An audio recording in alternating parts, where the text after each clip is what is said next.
back to revision video of physics, chapter number 5, light. We all are aware of the importance of light. We see objects visible when there is light, and when we enter into the dark room, the objects around us is not visible. At those times, we light up a torch or light up a burning candle, and thereafter, through the light, the objects around us is visible. Therefore, what is light? Light is a form of energy that affects our eyes to produce the sensation of vision. Therefore, what are the sources of light? We have learned there are typically two main types or sources of light. That is nothing but natural source of light, artificial source of light. Now the question arises, what is natural source of light? In this topic, natural source of light, sun is the main source of natural source of light. Besides sun, the innumerable stars, even the firefly, they all are termed of natural source of light. In short, we can say natural source of light is nothing but which produce its own light or which has its own light. They are called as natural source of light. As sun is the main source. Sun itself produces the light. Same as to the innumerable stars. It also has its own light. The firefly which is observed around us, they produce light. But it's just a faint in light proportion. So they were the examples of natural source of light. Now, few examples will be given. Based on that, we will just identify what is natural source of light, what is artificial source of light. But before that, what is artificial source of light? Same opposite to that of natural source of light, that which does not have its own light. They produce light or emits light from another source, that is termed as the artificial source of light. At night, we do not receive natural source of light. Then we use artificial source of light. Few examples of artificial source of light are electric bulb, tube light, torch, etc. Now, to compare what is natural source of light, what is artificial source of light, few examples in a form of image will be displayed before the screen. And each of you just decide whether it is natural source of light or artificial source of light. Students, observing this image, find out whether they are natural source of light or artificial source of light. Each of the image will be displayed one by one. Thereafter, you have to decide, is it a natural or an artificial source of light? Of the artificial source of light is luminous bodies, non-luminous body. Of which luminous body? What is luminous body? The body which emits their own light is called as luminous body. Now, speciality of luminous body, it shines by its own and it produces light. For example of luminous body, burning candle, electric torch, candle, lamp, etc. Then what about non-luminous body? Straight opposite to the definition of luminous body, that is the body which does not have its own light but produce light by receiving the light from another source is called as non-luminous body. Therefore, we can define non-luminous body as the body which does not emit their own light but they become visible by falling light on them by some luminous body is called as non-luminous body. Examples of non-luminous body are Earth, the table, a chair, etc. Seeing the moon seems to be shining, but it's not a luminous body. It's a non-luminous body. The moon does not have its own light, but moon seems to be shining. It's just because the sunlight, after striking to the moon, reaches us on the earth, and therefore moon seems to be shining. And then we can finalize and say that the moon is a non-luminous body. What about when light falls on a substance, three cases arise. Now which are they? That is, the light passes completely through the substance. Second, the light passes partially through the substance. And the third, the light do not pass through the substance. Now, observing these three cases, we can understand that when the light falls on certain substances, the light passes completely through the substance. Whereas, second we have learned it passes only partially. That means there would be a faint image on the screen and light do not pass through the substance. This happens according to the behavior of the substance that passes through the light. They are nothing but transparent substance, translucent substance and opaque substance. That's why I said this happens according to the behavior of the substance. If the substance is transparent, translucent or opaque substance, that identifies or decides whether light should pass completely, light should pass partially or light should not pass through it. Now what are transparent substance? What do you mean by translucent substance? And what do you mean by opaque substance that we are going to learn?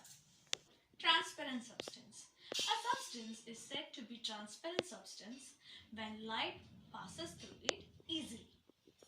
For example, glass, water, air are the best example for transparent substance. Translucent substance. A substance is said to be translucent substance if it allows only a part of light to pass through it. Examples of translucent substance. Nothing but tracing paper, wax paper, etc. Opaque substance. Then what about opaque substance? A substance is said to be opaque if it does not allow any light to pass through it. Examples of opaque substance are wooden sheet, metallic sheets, etc., through which we cannot observe the image. Next term, a ray of light. A light traveling in any one direction in a straight line is called a ray of light. Now, the ray of light is represented with an arrow towards its tip. The tip of the arrow indicates the direction. A beam of light. A group of light given out from a point source of light is called a beam of light. Typically, three types of a beam of light, that is divergent beam, parallel beam, convergent beam. Now what do you mean by parallel beam? A beam of light from a point source at a very far distance has light rays parallel to each other is called parallel beam of light. Beam of light from a point source which spreads in different directions is called divergent beam of light, whereas the beam of light coming towards the point is called convergent beam of light. Rectilinear propagation of light. What do you mean by rectilinear propagation of light? The motion of light traveling in a straight line path is called rectilinear propagation of light. To understand more about the rectilinear propagation of light, we will just understand it with a small image. Image shared displays a dark room where light falls in the dark room.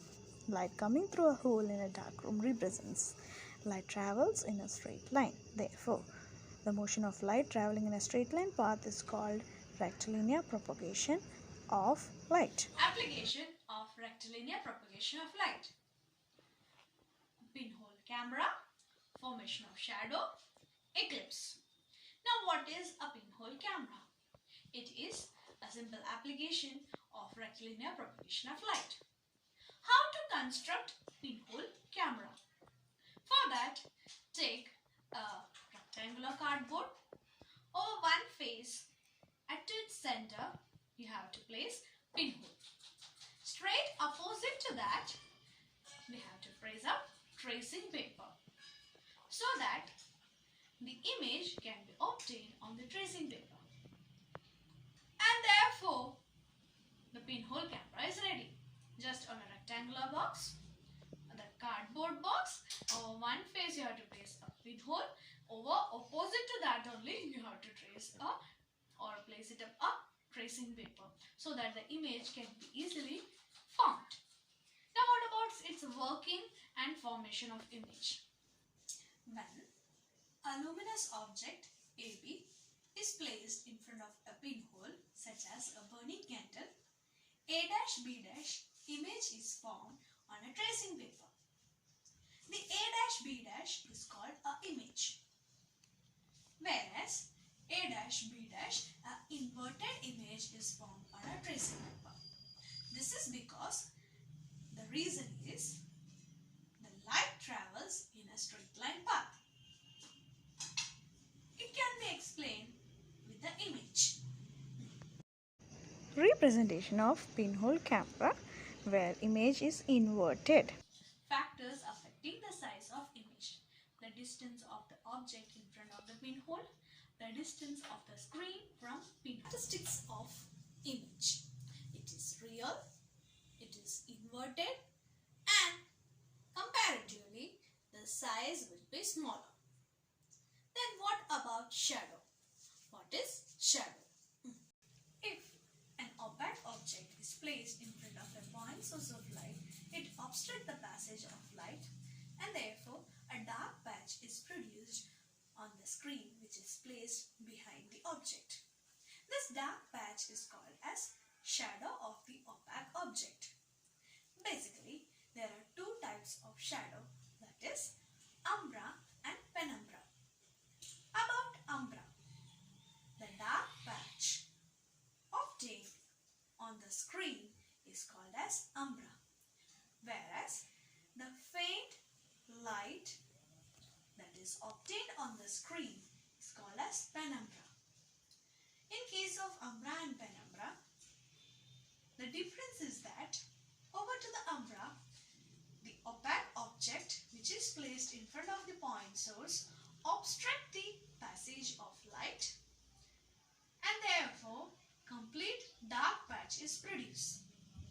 But in case of penumbra, the light which is travel holding the opaque object transmits on the screen and therefore we can find out a faint image.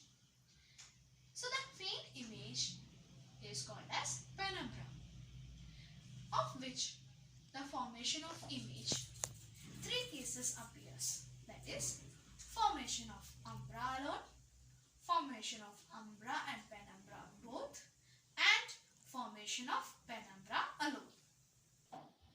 Eclipse. Eclipse are the examples of formation of shadow. There are two kinds of eclipse, that is lunar eclipse, solar eclipse. What about lunar eclipse? On a certain full moon night, when the earth lies in between the sun and the moon, earth casts its shadow on the moon. The formation of shadow is called as lunar eclipse. Whereas solar eclipse, the moon lies in between sun and the earth and the shadow of the moon on earth is called as solar eclipse. Students' assignment, few questions are listed. Find out the answer. Thank you.